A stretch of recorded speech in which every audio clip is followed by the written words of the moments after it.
제가 우리 명암교회 왔을 때가 생각이 나요. 처음 여러분들은 깜짝 놀래고, 저는 그래도 다 이렇게 준비가 된 줄 알고 왔다가 설교했던 적이 있어요. 여러분 기억나실 거예요, 그죠? 제가 설교를 이제 했는데 그때 제가 반했잖아. 뭘 반했냐면, 그때 오늘 우리 일여선교회처럼 찬양 인도를 하는데 그때 남선교회가 있어요. 저 밑에서부터 이렇게 제가 김인호 목사님이랑 같이 계단 올라오는데 남선교회 찬양이 막 울리는데 제 마음이 막 뜨거워진 거예요. 그래서 딱 와서 찬양을 들으니까 왜 이렇게들 잘생겨 보이는지 다 잘생겨 보이는 거예요. 그때 내가 눈이 조금 멀었지. 다 잘생겨 보이시는 거예요. 그때 제가 반했잖아요. 정말로 반했어요. 그 다음에 이제 제가 이 명암교회 부임을 해서 수요일마다 예배를 드리는데 남선교회, 일여선교회, 이여선교회, 또 청장년, 청년 이렇게 돌아가면서 찬양인도 하잖아요. 점점 갈수록 반하는 거예요. 오늘 일여선교회 찬양하는데 마지막 찬양 어떻게 그걸 정하셨어요? 제가 가장 좋아하는 찬양 중에 하나예요. 심령이 가난한 자는. 제가 성지순례를 딱 한 번 가봤어요. 저는 성지순례 가는 것도 시간이 아깝고 성도들한테 성지순례 간다고 좀 재정해서 어떻게 해달라고 하는 말을 못해. 저는 진짜 말을 못해서 주겠지 하다가 안 주더라고. 그래서 말 못 하고 그러는데, 사실은 그때 제가 처음 개척할 때였어요. 그래서 못 갔어요. 다 갔는데 못 가고. 그러다가 제가 이천 북지방에서 서기를 할 때, 왜 임원 있잖아요. 서기를 할 때에 그때에 이제 가게 됐어요. 임원이니까 갔는데 그 팔복교회, 여러분 다녀오신 분 아실 거예요. 팔복교회 있잖아요. 이 심령이 가난한 자가 팔복이잖아요. 팔복교회 그 옆에 보게 되면 이제 강이 쭉 있잖아요. 바다인가 이렇게 있고, 팔복교회에서 찬양을 하는데 눈물이 얼마나 나는지. 심령이 가난한 자는 복이 있나니. 그 감동이 여러분 저 지금도 있는데, 그게 벌써 몇 년 전이에요. 15년 전인가. 근데도 여러분 그 감동이 있는데 오늘 그 찬양을 해주시네요. 반했어요. 감사해요. 다음 주 누구요? 이제 이여선교회 반하게 하실 줄로 믿습니다. 너무 감사드립니다. 그리고 이게 안 나오는데요. 여러분 우리 감리교회에서 서울 남쪽에서 제일 큰 교회가 광림교회잖아요. 광림교회 주일 예배 이거 안 틀어요? 그거 아세요? 광림교회가 여러분 주일 예배 때 이거 안 해요. 거기에 여러분 이 시스템이 할 수 있는 재정이 없겠어요? 사람이 없겠어요? 근데 주일날 이거 안 해요. 김정성 목사님도 참 고집 세지. 안 해요. 그래서 그런지 여러분 한번 제가 잘못 봤나? 여러분 한번 광림교회 주일 예배 한번 동영상 한번 들어가 보시게 되면 성도들이 다 찬송가를 들고 있어요. 왜 저러나? 그런데 앞에 보니까 이게 없어. 스크린이 없어. 주일 예배 때는 스크린은 안 하더라고요. 모르겠어요. 제가 잘못 봤는지 모르지만 그래요. 오늘 여러분 스크린 없이 했지만 더 은혜로워졌어요. 다시 한번 감사드리고, 우리 교회는 스크린으로 하든 스크린이 없든 관계없이 천상의 찬양하는 우리 모두가 될 수 있기를 축복합니다. 자, 오늘 말씀입니다. 오늘 말씀은 사사기 말씀인데, 사사기는 우리가 그동안 1장, 2장은 서론격이었고요. 이제부터 정말로 모든 사사들이 한 사람 한 사람 등장을 합니다. 사실 지난주에는 우리가 이제 첫 주 기도회라 다른 말씀 나눴고요. 지지난주에 온니엘이라고 하는 사사를 봤었어요. 온니엘을 시작으로 해서 이제 오늘은 에훗, 삼갈, 그리고 이제 유명한 여자 사사 드보라도 나오고 쭉 나오게 되겠죠. 나중에 삼손도 나오게 되겠죠. 이 사사들이 쭉 나와요. 이제 오늘도 한 사사가 등장하는데 에훗이라고 하는 사사입니다. 에훗.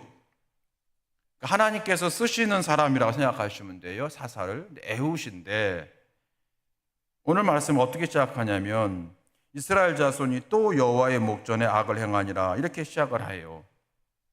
그 이전에 구산 리사다임이라고 하는 사람에게 8년이나 시달린 이스라엘이었고, 그때 온니엘이라고 하는 사사를 통해서 하나님께서 은혜를 입게 하셔서 회복되게 하시고 40년 동안 평안한 평온의 시대를 보내게 되었어요. 그러다가 또다시 이스라엘 백성들의 고난이 찾아옵니다. 그러면서 약 18년 동안 모압 왕 에글론의 지배를 받게 되었다. 이렇게 시작해요. 14절 말씀, 이에 이스라엘 자손이 모압 왕 에글론을 18해 동안 섬기니라. 그러니까 이스라엘 백성들이 모압 왕 에글론에게 조공을 바치는 속국이 되었다는 얘기예요. 여러분, 속국이 되게 되면 농사지면 다 뺏기고 뭐 그런 거잖아요. 자, 그런데 이런 어려운 상황이 생겼는데 주목할 만한 단어가 아까 읽은 12절 말씀에 이스라엘 자손이 또 여호와의 목전에 악을 행하니라 이렇게 기록하고 있어요. 또라고 하는 단어가 있어요. 또. 이전에도 했는데 또 이런 뜻이겠죠? 이전에도 하나님 앞에서 악을 행했던 이스라엘 백성들이 또 악을 행했다 그 뜻이겠죠. 이스라엘 백성들이 하나님의 은혜를 체험하고 신앙생활을 잘했어요. 그때 하나님께서 축복해 주셔서 이웃 민족들도 이스라엘을 막 두려워하고 이스라엘이라고 한 나라에 형통이 있고 번영이 있고 부강해졌어요. 그런데 이게 편해지면서 이스라엘 백성들이 마음이 해이해지고 가나안 사람들과 어울리기 시작해요. 우상을 섬기는 사람과 어울리기 시작하면서 현실의 평안에 취하여 신앙이 점점점 나태함으로 전개가 돼요. 바로 그것을 말하는 거예요. 또. 그래서 하나님이 또 마음이 상했다는 거예요. 하나님 마음에 근심이 생겼다는 거예요. 또. 여러분, 오늘 우리가 이걸 읽으면서 우리는 그러한 모습이 없는가 살펴보라고 하시는 것 같아요. 또. 이스라엘 백성들은 그러니까 사사기를 보게 되면 신앙이 올라갔다, 내려갔다, 올라갔다, 내려갔다 그래요. 이게 여러분, 올라갔다, 내려갔다. 온니엘을 통해서 올라갔다가 다시 뚝 떨어져. 오늘 에훗을 통해서 또 올라갑니다. 또 떨어져. 이게 계속 반복이 되는 게 이스라엘 백성이에요. 저와 여러분도 사실은 신앙이 항상 쭉 올라갈 수는 없어요. 우리가 항상 건강할 수 없는 것처럼, 항상 기쁜 일이 있는 게 아닌 것처럼 늘 충만할 수는 없단 말이에요. 그렇지만 조금씩 올라가야 될 줄로 믿습니다. 이스라엘 백성들은 올라갔다가 내려갔다, 올라갔다가 내려갔다, 올라갔다. 사실 이렇게 돼야죠. 올라갔다가 내려갔다, 이렇게 돼야죠. 이렇게. 그렇죠, 여러분. 제 손 잘 보세요. 여기서 올라갔다가 내려갔다, 올라갔다가 아무것도 올라가야 되는 거잖아요. 그런데 이스라엘 백성은 올라갔다가 내려갔다, 올라갔다 내려갔다 똑같아 하시는 거예요. 여러분, 우리가 신앙생활을 할 때 개인적으로 내려갈 때도 있어요. 이유가 여러 가지 있겠죠. 몸이 아파서 그럴 수도 있고, 갑자기 일이 안 돼서 그럴 수도 있고, 또 갑자기 그러면 안 되지만 어떤 성도와의 관계가 이렇게 좀 힘들어져서 그것 때문에 그럴 수가 있고 여러 가지 이유가 있어요. 그런데 그걸 그때마다 하나님 날 연단시켜 나보다 하고 힘들지만 다시 올라가고 그 다음에 또 문제 생기게 되면 아이고 전에 그런 문제 있었는데 지나고 나니까 별거 아니네, 올라가고 이렇게 되는 거죠. 그렇죠. 여러분, 비행기 제가 이제 아는 게 병이라고, 제가 여러분, 저는 공군 출신이에요. 우리 남자 성도님들 귀가 반짝일 거예요. 이제 군대 얘기하니까 여자 성도님들은 이제 지켜올 거고요. 저는 공군 출신이고요. 누가 뭐 군대 얘기하면 저는 꼼짝 못 가만히 있어요. 저는 훈련을 별로 받아본 적이 없어요. 제가 어디서 근무했냐면 저 성남 비행장, 서울공항이라고 하죠. 성남에 그 세곡동에 서울 비행장이라고 하는데 거기서 제가 관제사로 근무를 했어요. 관제탑에 앉아가지고요, 선글라스 딱 끼고 이제 비행기가 왔다 갔다 할 때마다 옆에서 뭐 저는 이제 병이었으니까 이제 장교나 하사관이 준이나 상사 되는 분이 관제하고 저희들 옆에서 도와주는 역할을 하는 거예요. 그래도 뭐 한번 흉내 내면은 뭐 로저, 클리어 포 테이크업 뭐 이렇게 하는 거예요. 좀 있어 보여요? 네, 그렇게 하는 거예요. 여러분, 비행기가 어떻게 되는지 아십니까? 비행기가 뜰 때 이렇게 하다가 쭉 올라갈 때 여러분들 막 어떤 분은 압력 때문에 고개를 숙이기도 하고 뭐 귀를 막기도 하고 비행기가 쭉 올라가는 게 아니에요. 어떻게 올라가는지 아십니까? 이렇게 올라가요. 이렇게 올라가는데 고속으로 가니까 못 느끼는 것 뿐이에요. 이렇게. 그러니까 내려갔다 올라갔다 이렇게 쭉 올라가는 거예요. 제가 뭘 말씀드리냐면 비행기도 올라갈 때 이렇게 내려갔다 올라가 이렇게 되는 것처럼 끝내 올라가는 것처럼 저와 여러분의 신앙도 내려갈 때도 있고 올라갈 때도 있지만 끝내 올라가는 신앙 될 수 있길 주의 이름으로 축원합니다. 그 믿음을 갖자고 하는 거예요. 근데 이스라엘 백성은 그러지 못한 거예요. 오늘 다시 우리 자신을 살펴보라고 하는 겁니다. 그래서 여러분 마음에 힘듦이 있고 상처받은 분들 여러 가지 어떤 괴로움 당하게 되면 신앙에 떨어질 수밖에 없어요. 여러분 그러나 그럴 때마다 하나님께 토하고 하나님께 토하란 말은 하나님께 이르고 하나님께 이르세요. 아빠 제가 나 때렸어 이러는 것 하나님 앞에 이르고 하나님께서 위로해 주시고 여러분 그 힘으로 모든 상처가 회복되어지고 점점 올라가는 성도의 삶이 될 수 있게 될 주의 이름으로 축원합니다. 다시 사사시대에 이제 에웃으로 돌아갑니다. 에웃이 살던 곳은 베냐민 지파 지역이래요. 모압 왕이 아말렉과 연합하여 쳐들어온 겁니다. 1절 말씀 보니까 이스라엘 자손이 또 여호와의 목전에서 악을 행하니라. 12절 이스라엘 자손이 여호와의 목전에 악을 행함으로 여호와께서 모압 왕 에글론을 강성하게 하사 그들을 대적하게 하심에 에글론이 암몬과 아말렉 자손들을 모아가지고 그러니까 에글론이 암몬과 아말렉과 연합 작전을 펴서 이스라엘을 쳐서 종려나무 성읍을 점령한지라. 여기 종려나무 성읍은 여리고 성읍이라고 해석을 합니다. 점령했다는 거예요. 그때 이후로 이스라엘 자손이 약 18년 동안 조공을 바치는 신세로 전락했다. 그 얘기 시작하는 거예요. 이게 18년간 지속된 거예요. 자, 그런데 여러분 여기 보니까 해석이 필요한 게 있어요. 뭐냐면 12절에 이스라엘 자손이 또 여호와의 목전에 악을 행하니라. 이스라엘 자손이 여호와의 목전에 악을 행함으로 여호와께서 모압 왕 에글론을 강성하게 하사 그들을 대적하게 하심에 요 부분 이렇게 해석할 때 하나님이 모압 왕 에글론을 강성하게 하셔서 이스라엘 백성들에게 쳐들어오게 하셨나 봐. 이렇게 해석되기가 쉬운 부분인데 이 말은 그 말이 아니야. 이런 뜻입니다. 하나님께서 모압 왕 에글론을 아주 강한 군대가 되게 하셨다 이 말이 아니라 모압 왕 에글론이 강한 군대가 되려고 할 때에 그냥 놔두셨다 이 뜻이에요. 하나님이 일부러 강성하게 하셨다고 하는 뜻이 아니라 그냥 놔두셨다는 뜻이에요. 이해되시겠어요? 출애굽기 보게 되면 바로 왕의 마음을 완악하게 하사 이런 말이 있어요. 그럼 하나님께서 바로 왕의 마음을 완악하게 해서 이스라엘 백성들을 더 힘들게 했다는 얘기인가? 하나님 도대체 뭐야? 여러분 이렇게 해석하면 안 되고 그건 뭐냐면 바로 왕은 원래 완악한 사람이야. 이 사람은 진짜 나쁜 사람이야. 근데 그가 완악한 마음을 먹을 때 하나님께서 너 그러면 안 되라고 어떻게 가르치지 않고 그냥 놔뒀다는 거예요. 놔두셨다. 그렇게 여러분 해석하셔야 됩니다. 이것이 이제 신학적으로 유기했다 이런 뜻인데 굉장히 중요한 단어거든요. 오늘 혹시 여러분 오해할까 말씀드린 거예요. 아니 하나님께서 모압 왕 에글론을 강성하게 했다니 이게 말이 돼 이게? 그리고 나서 이스라엘을 쳐들어오게 해서 이스라엘 백성이 어렵게 했고 이게 말이 돼? 여러분 그게 아니라 모압 왕 에글론을 왕성하게 하나님이 도와주셨다란 말이 아니라 그들이 왕성하게 될 때에 그냥 놔두셨다는 거예요. 그들이 예뻐서가 아니라 이스라엘 백성들 정신 차리도록 하기 위해서이다. 이게 여러분 성경 해석이 되어지는 거예요. 자, 그런데 이스라엘 백성들은 18년 동안 그걸 깨닫지 못한 거예요. 18년 동안 깨닫지 못했어요. 그리고 18년이 지나서야 하나님 도와주세요 부르짖기 시작해요.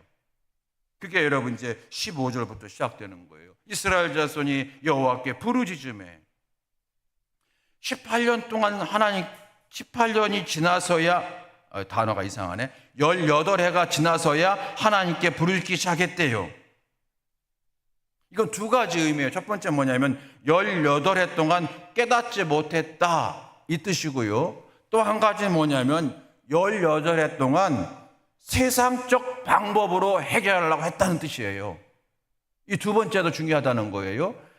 18해 동안에 깨닫지 못했어.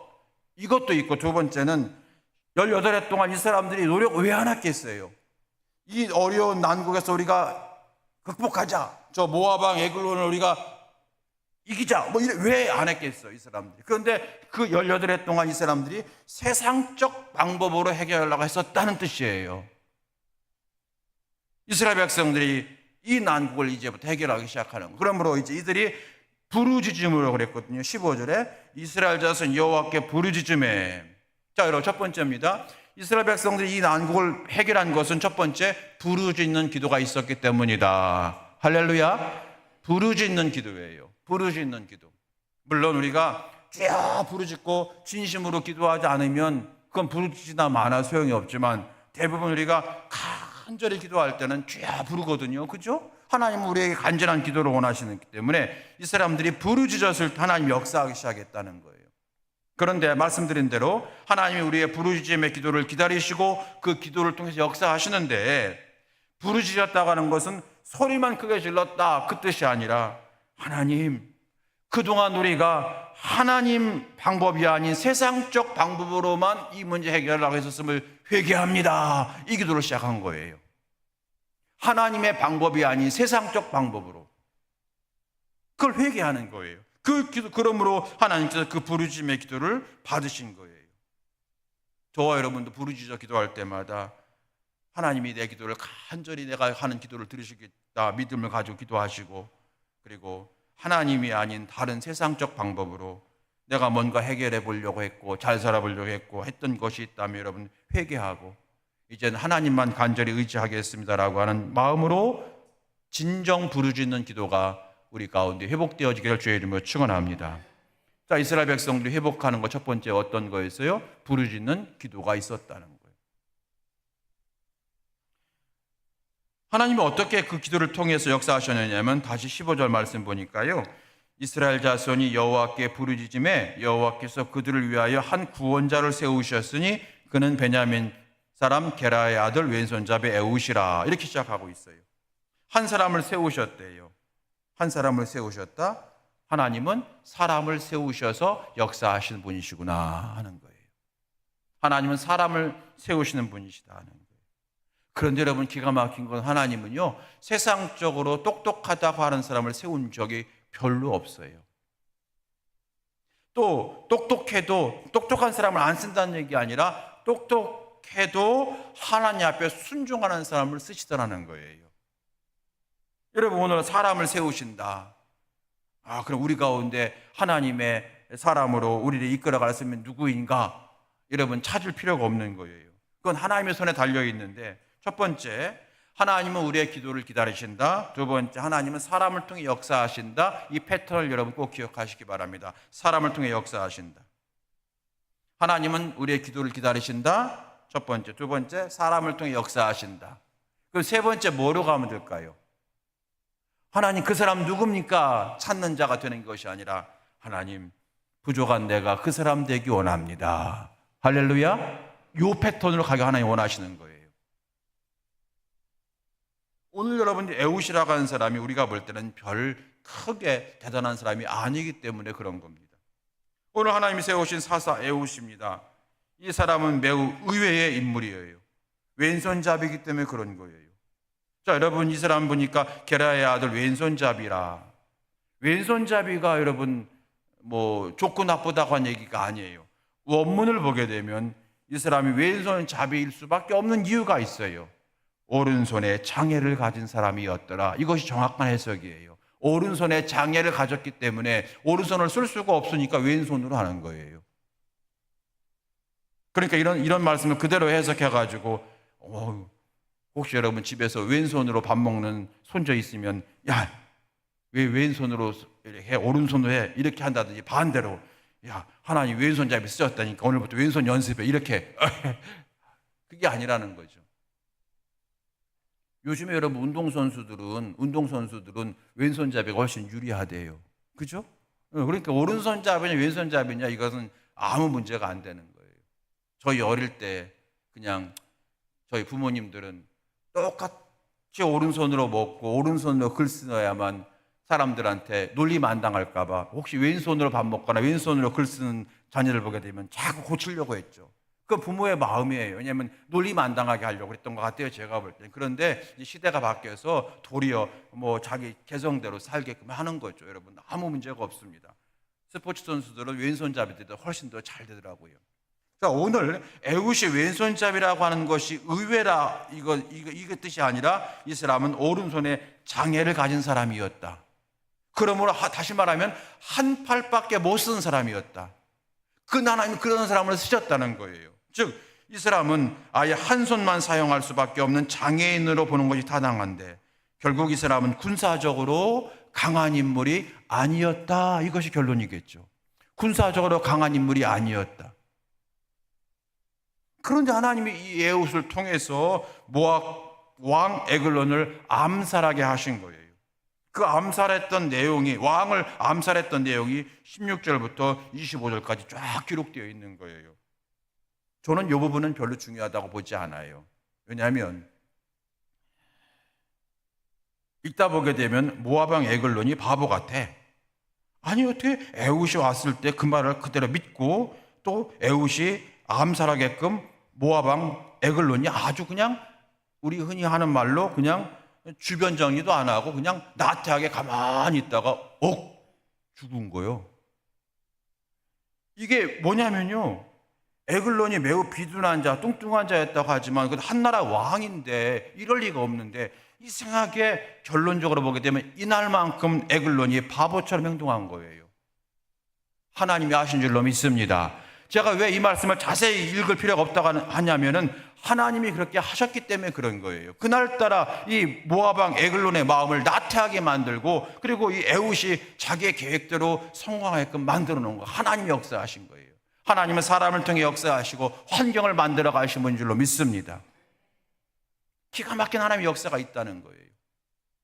여러분, 저는 목사님이 어느 가수 누구 좋아하냐고 만약에 물으신다면 저는 뭐 트로트는 잘 모르고, 제가 여러분 고등학교 1학년 때부터 지금까지 좋아하는 한 남자가 있으니 그 남자는 송창식이요. 저는 제가 볼 때 송창식만큼 노래 잘 부르는 사람 없는 것 같아요.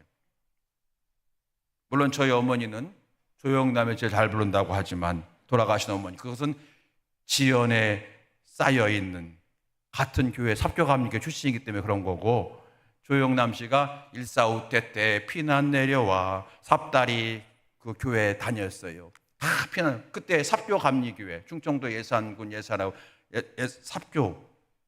삽교에 거기 감리교회 다닐 때 어머니가 거기 다니면서 이제 조영남 씨랑 이렇게 가까워져요 하면서, 물론 조영남 씨는 저희 어머니 잘 기억 못했을 것 같지만 어머니는 자기 잘한다고 친하게 여기시는데, 아무튼 그래서 그런지 노래 제일 잘 부르는 사람은 조영남 씨라고 하는데 제가 볼 때는 송창식 씨요.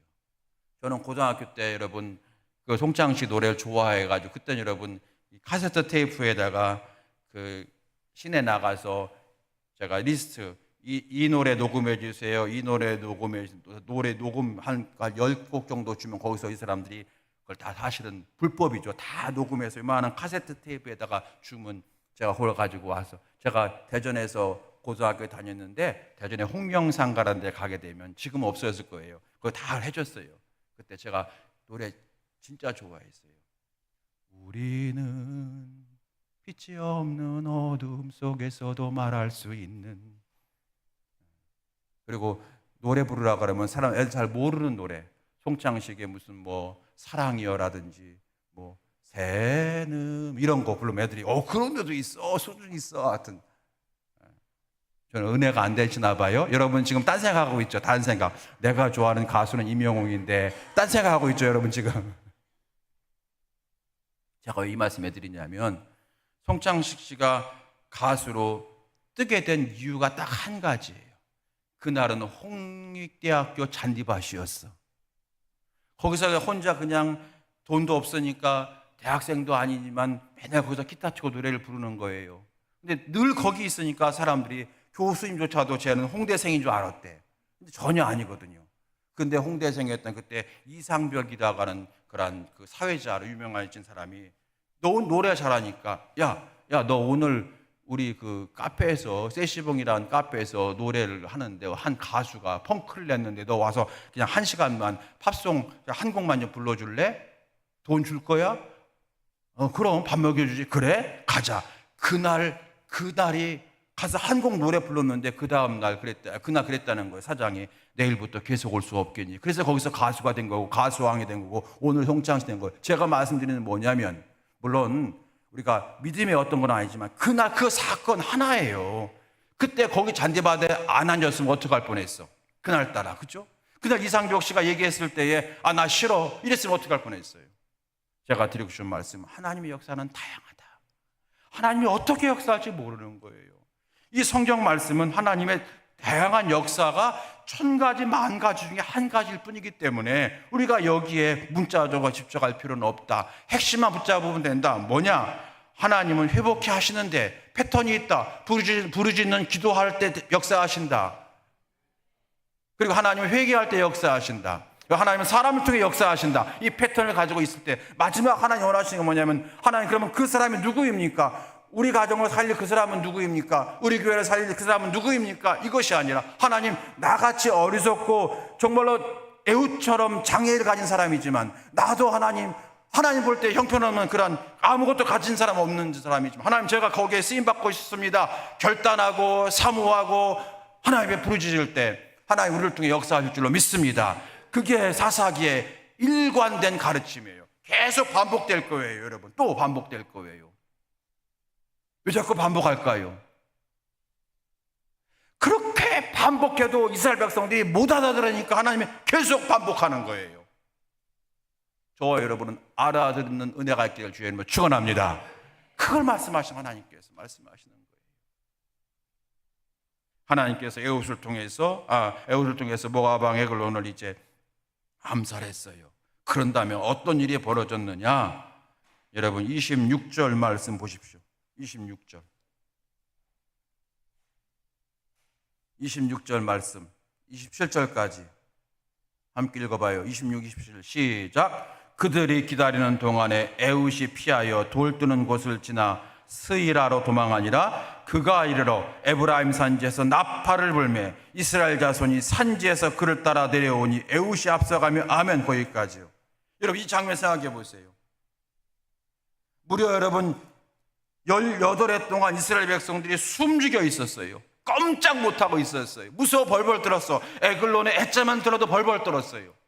그런데 하나님께서 이 일을 통해서 에웃이라고 하는 사람을 높이기 위해서 쓰신 것이 아니라 에웃을 통해서 하나님이 역사하시더니 에웃이 말합니다. 자, 이제 나팔을 부는 거예요. 나팔은 뭐예요? 이스라엘 백성 나팔은 예배의 나팔과 같은 거죠. 나팔을 부니까 이스라엘 자손이 산지에서 그를 따라 내려왔다. 무슨 말입니까? 산지에 다 숨어 있었다는 얘기예요. 무서웠고 두렵고 포기하고 절망스럽고 그러니까 다 산지 속에 숨어 있었어.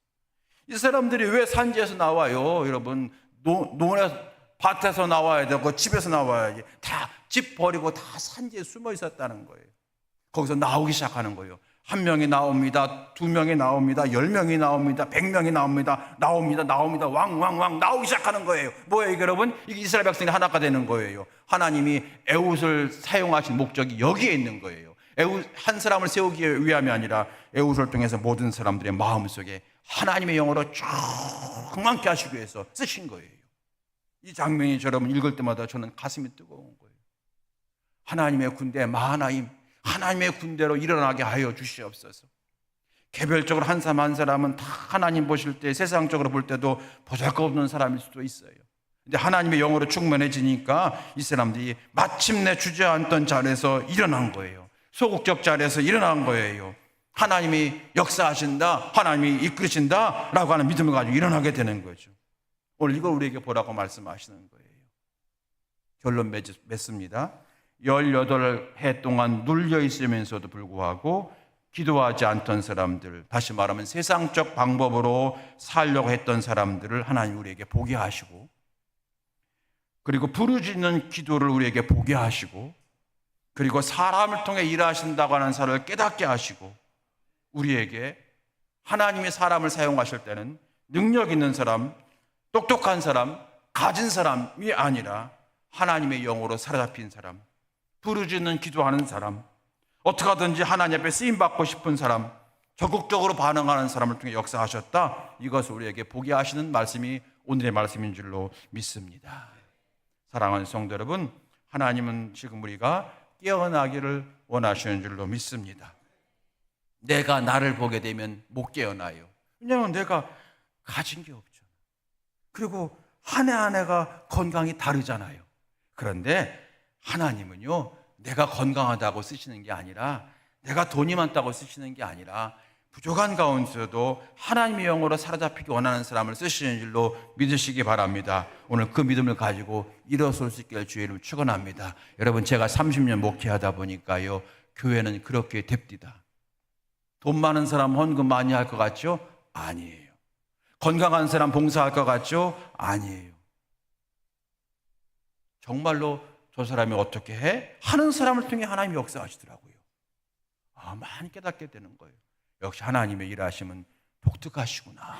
그리고 그러므로 하나님의 그 일하심에 고개를 숙여지게 되는 거예요. 저 여러분, 부족하다고 낙심하는 자가 되지 말고, 그리고 없다고 포기하는 자가 되지 말고, 주를 의지하는 자가 될 수 있게 되길 주의 이름으로 축원합니다. 오늘 그 믿음으로 승리할 수 있기 바랍니다. 우리 함께 시간 다 같이 기도할까요? 기도한 다음에 찬양하겠습니다. 여러분 다 같이 시간 기도합시다. 눈을 감으